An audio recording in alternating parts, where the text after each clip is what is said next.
Assalamualaikum, salam sejahtera kuasa ketiga ya.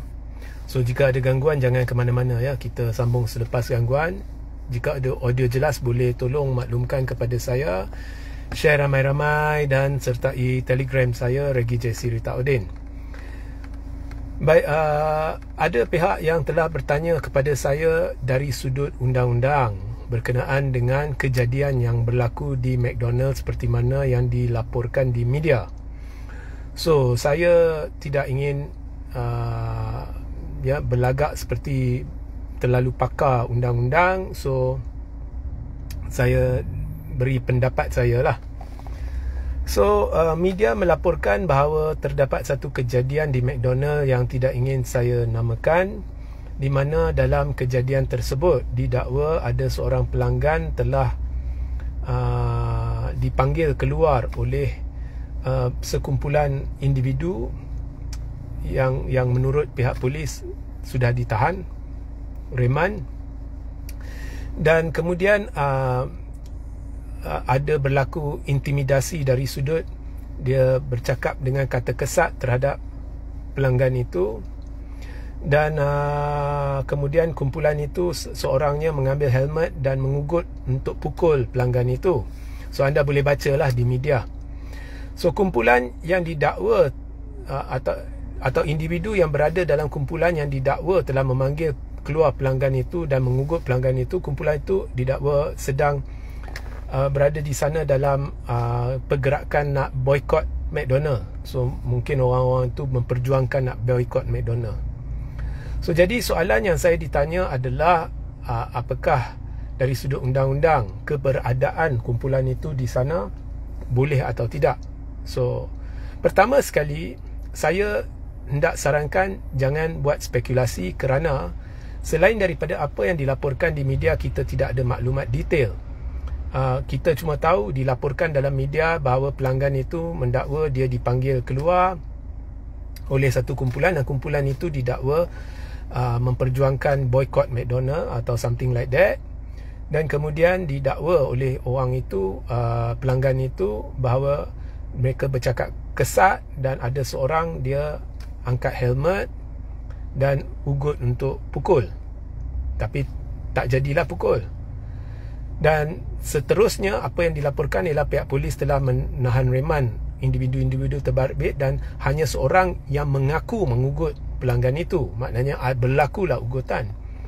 Tapi kita tidak diberitahu ugutan itu berkenaan apa. Adakah ugutan itu disebabkan pelanggan itu didapati makan dalam McDonald dan kumpulan ni tak puas hati, ataupun mungkin perkara yang tak bersangkut paut dengan boykot McDonald. Kebetulannya kumpulan itu adalah kumpulan yang memperjuangkan boykot McDonald, tapi pelanggan ni ada isu lain. Kita tak tahu. So jangan buat spekulasi. Cuma saya berharap ianya bukanlah situasi di mana pelanggan itu telah dikasari kerana makan di McDonald. Itu sudah jadi satu bagi saya kejadian tahap bencana lah. Sungguh-sungguh menyedihkan.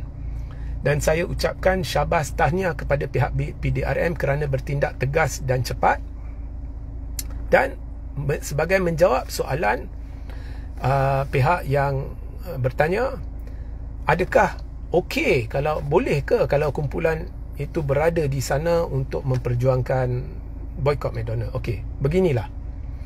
Kalau ada mana-mana kumpulan atau mana-mana individu yang duduk dalam perkarangan kawasan McDonald dan melaung-laungkan atau memperjuangkan boykot McDonald, itu bagi saya sudah jadi satu kesalahan, kerana itu adalah premis perniagaan peribadi dan anda sedang melakukan sesuatu yang jika tidak disenangi oleh pihak berkaitan, khususnya jika ianya menentang pihak berkaitan dan kira sebagai intimidasi, maka anda telah melanggar undang-undang berada di situ melakukan laungan ataupun kempen boykot di McDonald. Nak lakukan kempen di tempat lain tu saya tak nak cerita, itu tak relevan. Tetapi kalau berada di premis perniagaan itu salah. Okey. Tetapi jika anda tidak berada di premis perniagaan tetapi berada di luar perkarangan dekat dengan premis perniagaan yang boleh dilihat dan didengari oleh pelanggan dan juga pekerja di sana, dan jika restoran itu mendapati atau merasakan ianya intimidasi dan ianya mencurigakan atau ianya membawa impak buruk, dan restoran membuat laporan terhadap kumpulan yang berada di luar perkarangan tetapi boleh didengari menyinggung perasaan atau mengintimidasi pelanggan dan sebagainya, ia tetap satu kesalahan. Itu jawapannya. Tak kira orang-orang itu mengasari ketidakpelanggan, tetapi keberadaannya mereka di situ jika menyinggung perasaan atau mengintimidasi atau dirasakan mengintimidasi, maka ianya juga melanggar undang-undang atau boleh dikira melanggar undang-undang jika pihak berkaitan membuat laporan.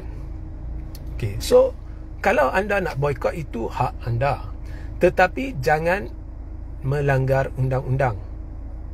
Jangan fikir anda ada hak untuk bertanya rakyat Malaysia mengapa kamu pergi makan di restoran. Saya harap itu bukanlah kejadian yang berlaku. Tapi jika itulah yang berlaku, ia mengejutkan.